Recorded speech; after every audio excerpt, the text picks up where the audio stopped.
Here I have SONY Xperia XA2 and let me show you how to change language on the following device. So at the very beginning, let's find and select the apps. Here tap settings, scroll down and select the system. Now choose languages and input.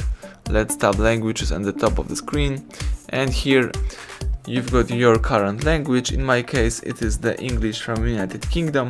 If you would like to change your language, let's choose add a language, and this is the full list of available languages that you can use on that device. So in my case, let me find and select, for example, the Espanol. Let me change my language into the Spanish.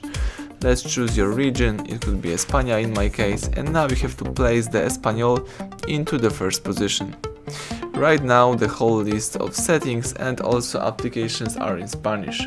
So if you would like to go back to previous version, so to the English one, let's find and select the ajustes right here. Select the sistema, tap idioma y traducción de texto.